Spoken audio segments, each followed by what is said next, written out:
Summer after summer, we consistently see superhero movies outperform anything else by orders of magnitude.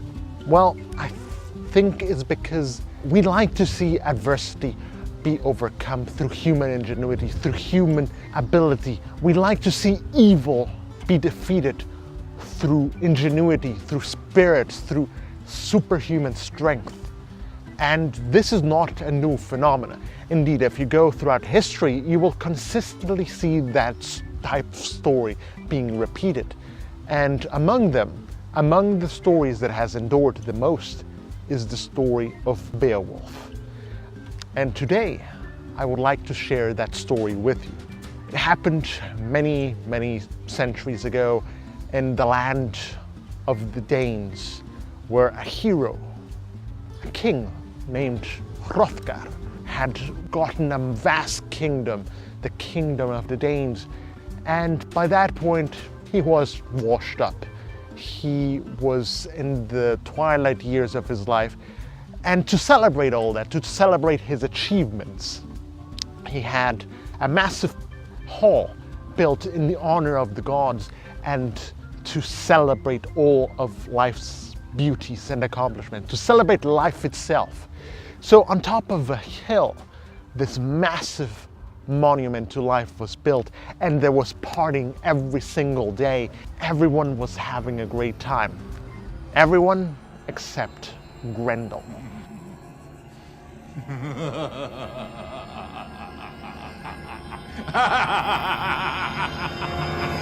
Now, Grendel is one of those demonic forces that have existed since time immemorial. And all this merriment, all this enjoyment had awoken him. And thus from the pits, he started to hear this happiness, this joy, and it grated him. Every single night where the party went on, he just grew increasingly irritated every single night, until one night he had had enough. He jumped to the hall, and all of a sudden he crashed into the hall, murdered half the guests, and left the rest to die of shock. So this happened every single night. No matter how many obstacles were put in his place, Grendel would destroy them. This creature, this demonic being, just terrified the local populace. And thus, for obvious reasons, people started leaving this home, this party place, and Hrothgar grew increasingly worried. Now, he might have been able to defeat this demon several decades ago, but not now, not in his old age. And so he let out a call for heroes, and many came, many tried to defeat this vast demon. But every single time, Grendel would appear, swipe his long arm, and just tear through any protection, any shields, any cuirasses. Nothing could stop him.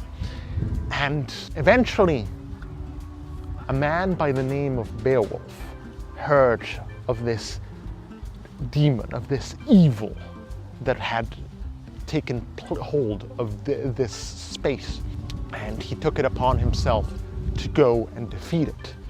So he got his men in order, he sailed off and arrived to Hrothgar's kingdom. And Hrothgar invited him and treated him as a guest of honor, because who would not recognize the glory of Beowulf? And so night came, Hrothgar let Beowulf and his knights sleep in the hall, and to show that he was an honest fighter, he took off his cuirass, he put away his shield and said, well, if Grendel doesn't have any weapons, if Grendel is completely unarmed, I shall be so. I shall fight him naked. His knights were concerned. They thought that he'd had a little bit too much to drink. But nevertheless, Beowulf knew what he was talking about. And so they went to sleep, and Grendel, hearing merriment again coming from the halls of heroes, he climbed out of his pit and crawled, and his slimy skin left a trace of ooze wherever he went. And then the door was slammed open, torn off its hinges. Grendel had arrived. Beowulf's knights tried to stop him, threw lances at the beast, but they only glanced at him and did not even cut the skin. They tried to stab him. Grendel laughed and merely swiped at them and killed them. At which point, Beowulf looked at the beast and said, "I shall fight you alone. Move aside, my dear knights. This is a job for me." And Beowulf jumped into the fray. Grendel swiped his fierce arms at him, and Beowulf simply sidestepped, simply knew how to move. Grendel was getting increasingly worried. Any fight that lasted more than a few seconds was disconcerting for him, because he was eminently suited to kill 99% of people. Who was this Beowulf? And then he sharpened his claws, let them show their true power, and tried to swipe it directly at Beowulf. Beowulf again simply sidestepped it, but this time he grabbed Grendel's arm. And so eventually it simply gave away, and poof, the arm came clean off. Grendel started spewing blood everywhere, and an absolute terror ran into the night. But you could clearly see by the amount of blood, that is the end of the creature. That is simply how it goes. Later on in the morning, they went to try to trace the creature, and they found him dead not far away in a pool of blood. And so the arm of Grendel became this glorious trophy that was mounted on the hall, and everyone came there to gawk at it. And Beowulf was showered with great gifts.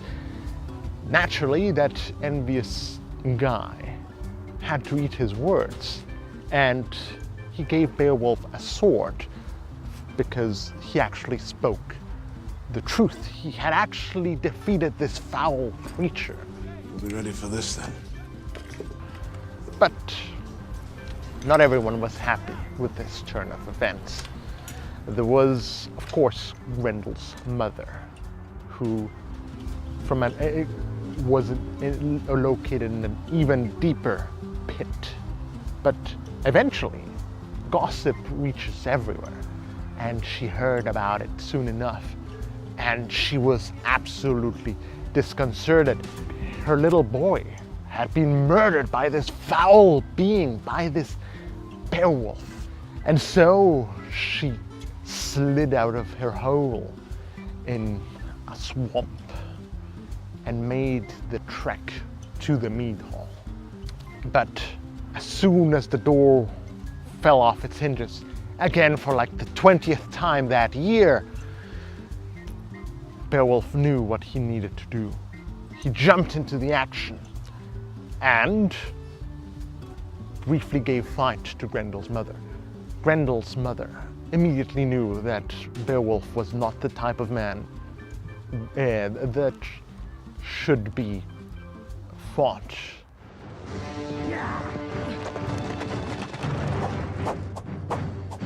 So she immediately ran away. She immediately took flight.